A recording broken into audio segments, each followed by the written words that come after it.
On shoes have a tendency to start off strong for me, but the love affair fades fast and I just lose interest. But after a summer of running, did the peba forefoot and no speedboard of these shoes help buck this trend? Let's talk about the On Cloudmonster Hyper after 100 miles.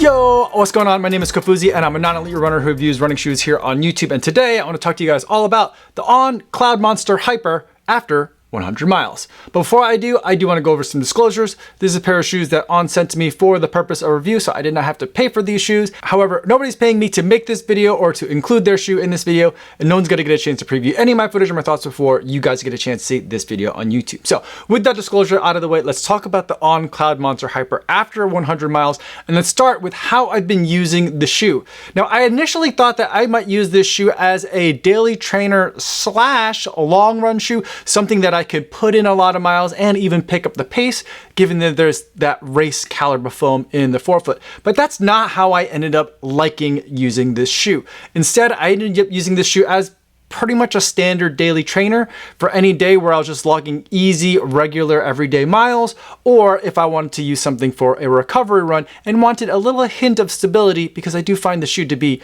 relatively stable for a neutral shoe. Now, it was easy for me to reach for the shoe on those recovery days and those regular easy days. The shoe was very pleasant and agreeable to run in. It just wasn't all that interesting. I really felt like I should have been getting more out of a shoe that had so much peba in the forefoot and that was so bold as to remove the speedboard from a shoe model that typically has always had a speedboard. I did enjoy my time in this shoe, but it was just a bit underwhelming. They went through all these changes, they increased the price by a whole bunch, and I just wasn't feeling any benefit of the Cloudmonster Hyper over its sibling, the regular Cloudmonster 2.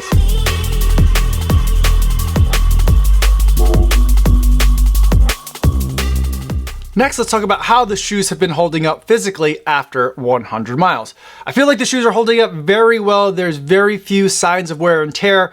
Putting my foot into the shoes, they feel like pretty much a brand new pair of shoes, and visually everything's holding up really well. Nothing's wearing down too quickly, and everything seems like it's a pretty fresh shoe.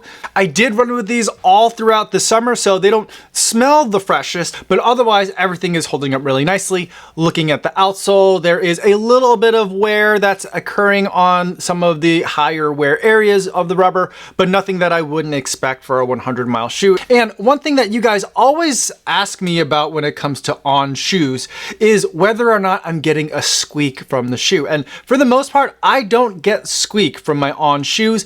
The only time I get them, and that's the case for this shoe too, is after I've run through a big puddle. That's where I will start to hear a squeak, because I think the extra moisture that's in the shoe is helping to create some of that squeaking sound.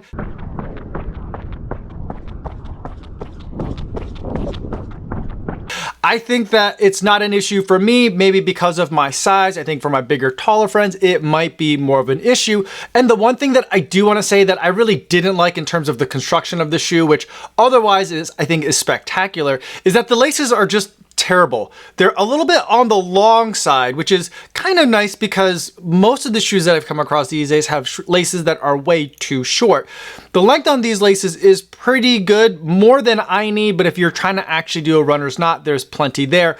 But the laces get untied all the time. Now, they do have these little grippy bits on the back side of the laces to help kind of prevent them from getting accidentally untied as you run, but even that doesn't do very much to keep these shoes from getting untied on their own. I typically find myself triple knotting these shoes, otherwise I'm gonna be stopping somewhere mid-run.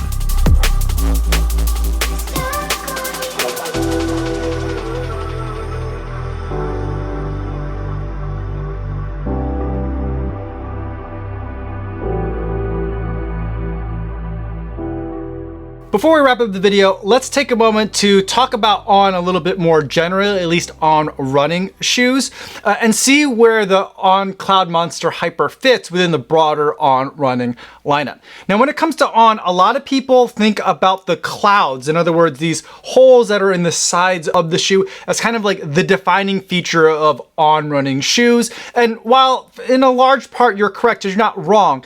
For me, the defining thing about On shoes is the speedboard. There's like a little piece of plastic that's in between the upper and the midsole of the shoe that's intended to serve a little bit of a carbon fiber plate style of function. Now, for a lot of the On shoes, the first On shoes that were developed for the first several years of the brand's existence, they all had some level of speedboard, and they had a variety of different levels of rigidity to them. Some were more flexible and more of kind of like a rock plate, and others were more rigid and acting more like a carbon fiber plate. And so a shoe like the Cloudmonster version 1 had a speedboard and regular shaped clouds. Now, On also makes race product, and I think what distinguishes their race product from their regular product, like this shoe, the On Cloudboom Echo 3, is that the speedboard in these shoes is actually made out of carbon, so it's a carbon fiber plate. This one you can kind of see in the spaces in between the top and lower layers of this midsole foam here.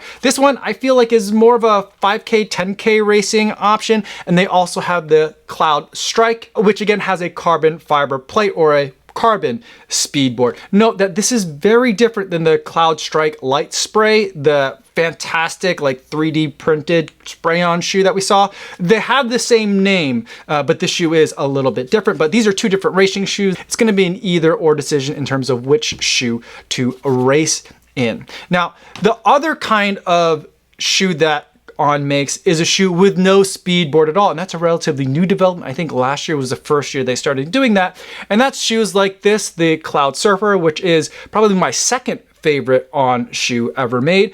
This has no speedboard at all and a slightly different shape of cloud, I think to kind of compensate for the lack of a speedboard. And there's also the Cloud Eclipse, which is my favorite On shoe that they've ever made. It's more of a long run shoe. It's something that could soak up a lot of miles and pick up the pace a little bit. That's another kind of shoe that exists here. Now, within kind of both of these lines, the speedboard and no speedboard, there's an entire lineup of shoes that exist. With the speedboarded shoes, there is a max cushion shoe like the On Cloudmonster, there's a Cloud Stratus, and there's other shoes that are fitting the daily trainer and the session shoe category. And the type of runner that those shoes appeal to, I believe, are those that prefer more of a European style of running shoe and daily trainer, something that's a little bit more stable and a little bit more firm, not as squishy, spongy as we may prefer in North America. And so that's kind of how I understand the speed-boarded shoes from On. And I feel like the modern take on that is the no speed boarded shoes from On, which use the Cloud Tech phase.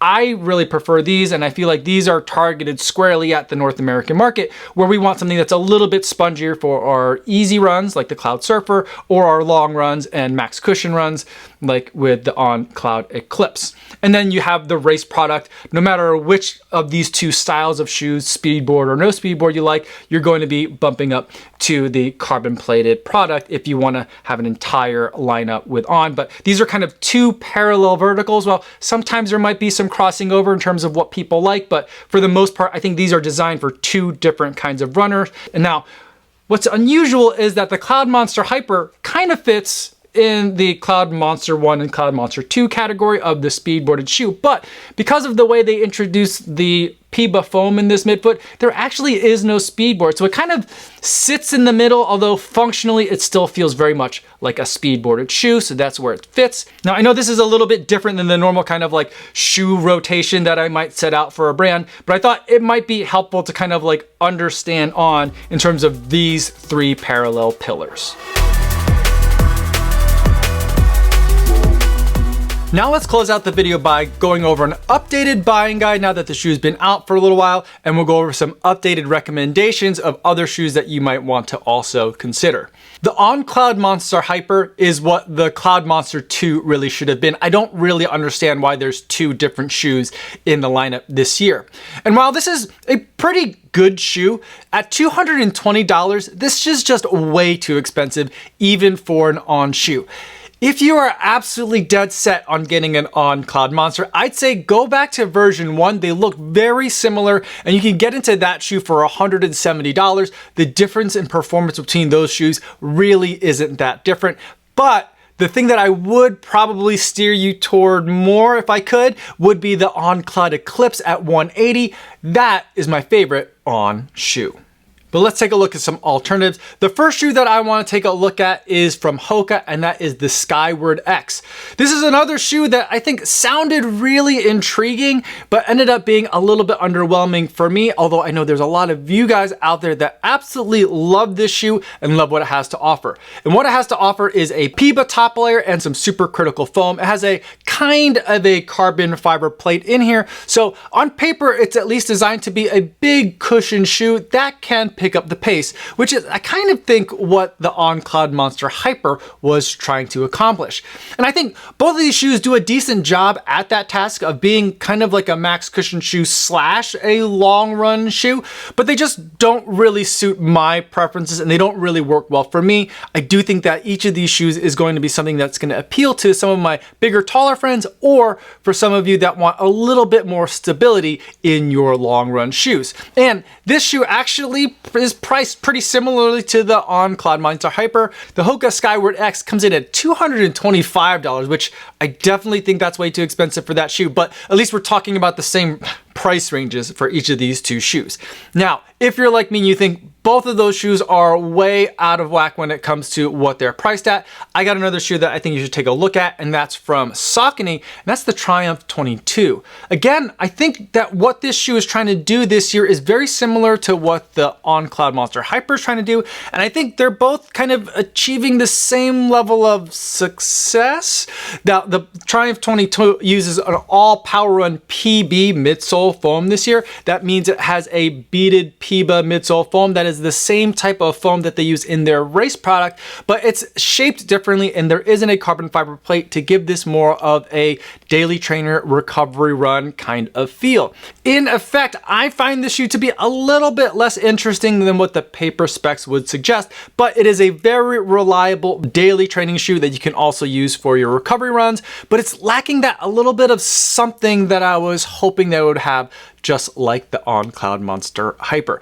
The plus side though for this shoe is that it comes in at a bargain, relatively speaking, price of $160. The On Cloudmonster Hyper does look a lot better though. So those are my thoughts on the On Cloudmonster Hyper. Let me know in the comments if you have any questions about this shoe or any of the shoes that I talked about today. Or better yet, stop by the live stream that I do Mondays and Thursdays over on the Kofuzi Run Club channel. I'd love to talk to you guys over there in the chat.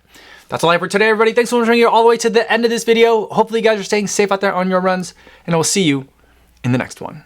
Yo, what's going on?